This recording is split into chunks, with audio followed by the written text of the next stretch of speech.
बिस्मिल्लाहिर्रहमानिर्रहीम। सीसी ने routing switching की लास्ट टॉपिक हम लोगों ने डीसीपी पढ़ी थी। डीसीपी लेयर हम लोगों ने यहाँ पे कॉन्फ़िगर की थी लेयर 2 स्विच में, लेयर 3 स्विच में एज वेल राउटर में। लेयर 3 राउटर में हम लोगों ने डीसीपी कॉन्फ़िगर की थी। आज यही डीसीपी हम लोग कॉन्फ़िगर करते हैं किसी सर्वर के थ्रू।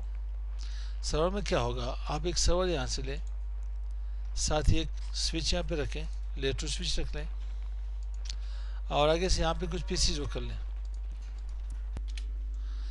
यहाँ पे 4 पीसी में रख ली।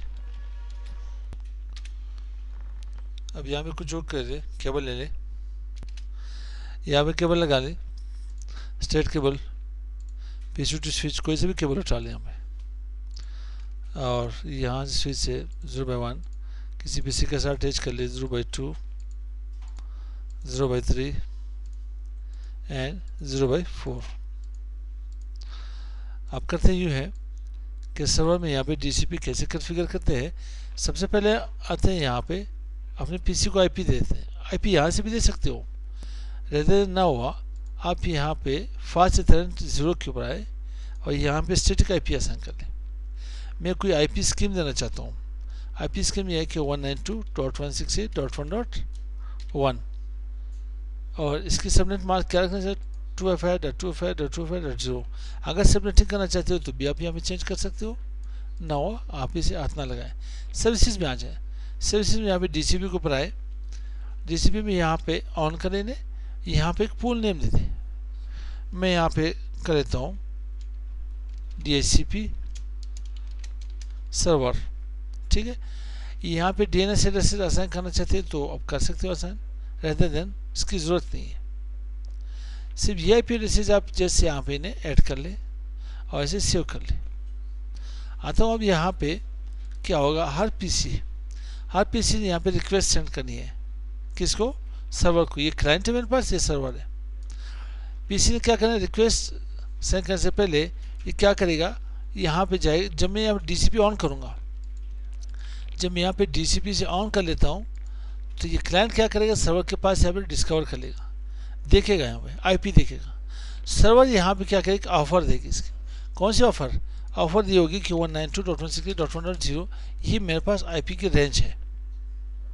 ये आईपी रेंज है कहाँ तक जा रही है, ये 192.168.1.255 तक, जिसमें यहाँ पे यूजेबल आईपी एड्रेसेस हमारे पास कौन सी है, 192.168.1.1 और कहाँ तक जा रही है, यही एड्रेसेस मेरे पास जा रही है। यहाँ पे मैं आगे लिख देता हूँ 192.168.1.254, ठीक। फिर क्या होगा कि यहाँ पे ये क्लाइंट एक रिक्वेस्ट सेंड करेगा कि मुझे आईपी की ज़रूरत है, इन्हीं में से आप मुझे कोई से भी आईपी दे दे। सर्वर देखेगा जो आईपी एड्रेसेस मैंने असाइन की है, ठीक है। जो आईपी एड्रेसेस मैंने असाइन की है वो तो मैं नहीं दे सकता, जो मेरे पास अवेलेबल हो वो आईपी जाके इसको दे देगी। लास्ट में सर्वर क्या करेगा, एक्नॉलेजमेंट करेगा। सबसे पहले क्लाइंट ने क्या करना है, यहाँ पे क्लाइंट ने डिस्कवर करना है, ठीक है, डिस्कवर। और सर्वर ने क्या करना है, ऑफर देना है। यहाँ पे वापस क्लाइंट ने यहाँ पे क्या करेगा, रिक्वेस्ट यहाँ पे सेंड करनी है। लास्ट में सर्वर से एक्नॉलेजमेंट दे देगा, ठीक है, एक्नॉलेज। अब यहाँ पे ये हुआ कि यहाँ पे मेरे पास जो आईपी आएगी वो कौन सी आएगी, 192.168.1.2 यहाँ पे आ जाएगी, ठीक। अब क्या होगा, जब ये रिक्वेस्ट सेंड करेगा तो सेम इसी तरह से क्या करेगा, डिस्कवर करेगा, सर्विस को ऑफर देगा, ये फिर रिक्वेस्ट सेंड करेगा। रिक्वेस्ट क्यों सेंड, क्योंकि इसको ऑफर मिल गई है तो ये उन्हीं में से कोई आईपी ले, वहाँ से होकर आईपी ले लें। लेकिन आईपी इसलिए नहीं वहाँ पे करता है कि सर्वर चेक करेगा सर कि मेरे पास कौन कौन सी आईपी यहाँ पे रिजर्व है, जो मेरे पास अवेलेबल हो, वो जाके इसे असाइन करेगी क्लाइंट को। तो 3 आईपी आएगी, 192.168.1.3।